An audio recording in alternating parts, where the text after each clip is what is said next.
Welcome to This Explainer. Today, we're diving into the truly fascinating journey of a restless young intellectual who eventually became an absolute global spiritual icon.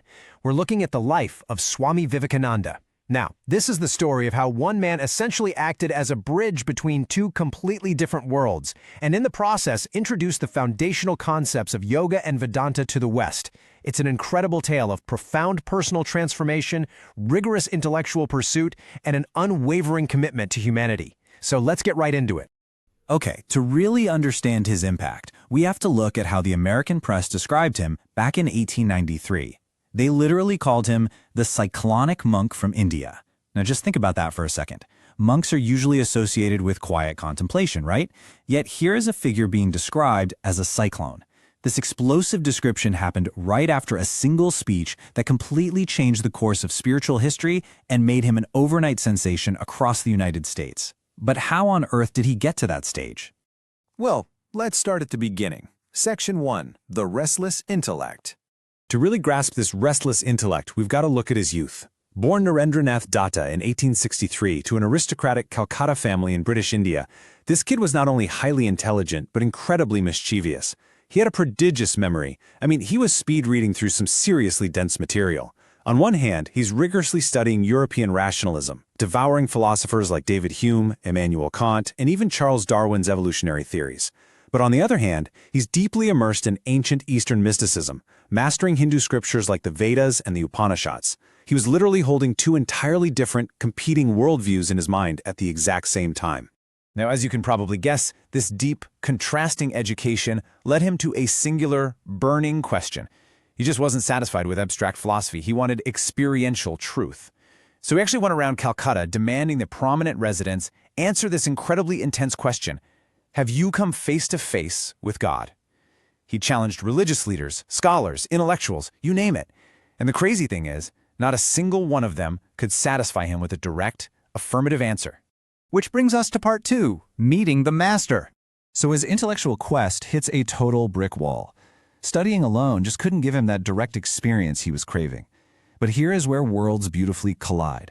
It wasn't actually a spiritual guru who pointed him in the right direction, it was his British literature professor. Professor William Hastie was giving a lecture on a poem by William Wordsworth, and he basically told his students that if they really wanted to understand the meaning of the word trance, they needed to visit a mystic named Ramakrishna of Dakshinswar.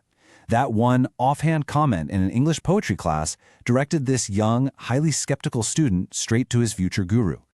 And looking at this timeline, you can see how this encounter kicked off a rapid, intense succession of trials. In 1881, he meets Ramakrishna. Initially, he completely rejects the mystic's teachings as hallucinations, but he's just irresistibly drawn to him anyway. Then, boom, 1884, tragedy strikes. His father suddenly dies, leaving his once privileged family completely bankrupt. Suddenly, this brilliant student is struggling just to find his next meal. Finally, in 1886, his beloved master Ramakrishna passes away from cancer. Stripped of his family wealth and his spiritual guide, he and a few other devoted disciples take formal monastic vows on Christmas Eve of 1886. That launches him into a totally new phase. Section 3. The Wandering Monk.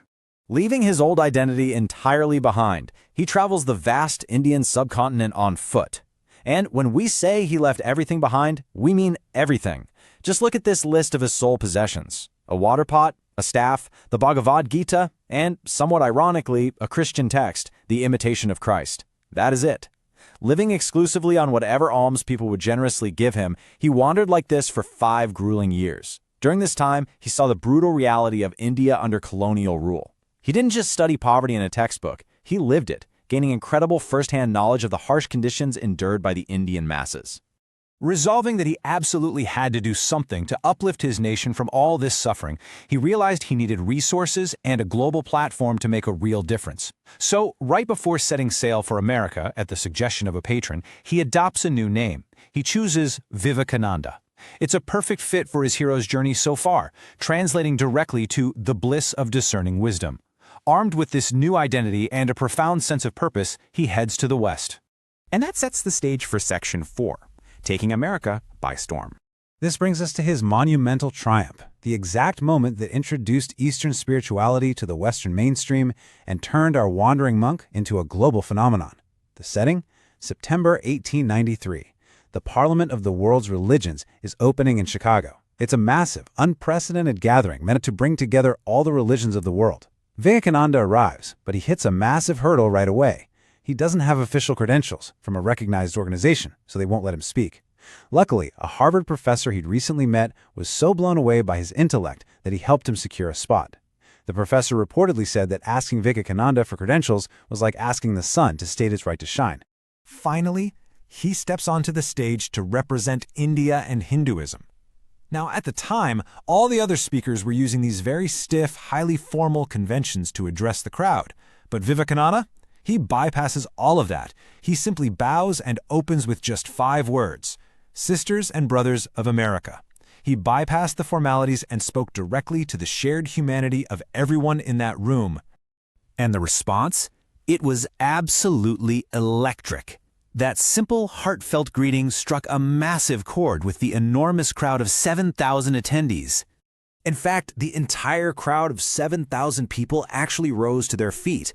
They gave this previously unknown monk a stunning 2-minute standing ovation before he could even finish his thought. Just imagine the sheer energy in that room. 2 full minutes.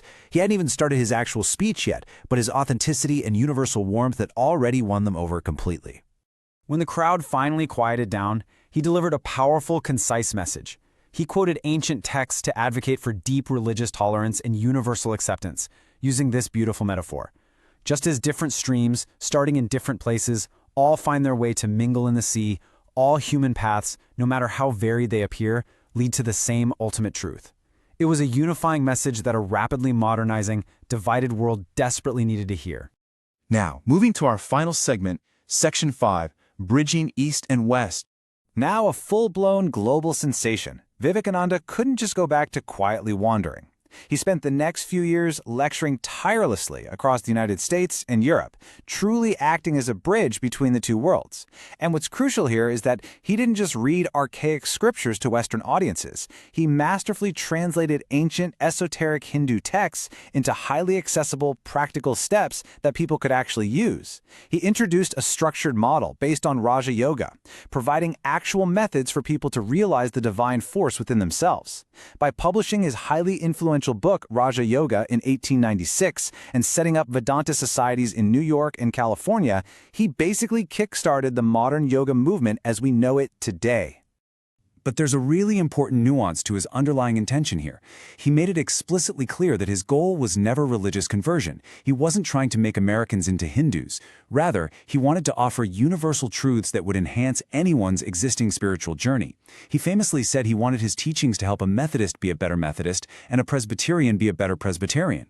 Having successfully bridged the gap to the West, he returned to India in 1897, where he was greeted as an absolute hero. But he definitely didn't just rest on his laurels. He immediately leveraged his huge new global platform to address the horrific suffering he had witnessed during his wandering years. He demanded aggressive social reform. He campaigned fiercely against the caste system, promoted science and industrialization, and called for an end to British colonial rule. Most importantly, he founded the Ramakrishna Math and Mission to institutionalize humanitarian work and education for the very masses he once walked among as a beggar.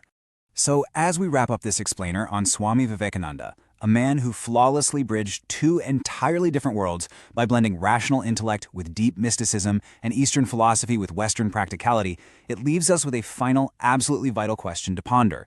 His core message of unity, tolerance, and practical spirituality seems just as urgent right now as it was back in 1893. So in our often divided world, how can we take this vision of universal acceptance and actively apply it in our own lives today? Thank you so much for exploring this incredible journey with me.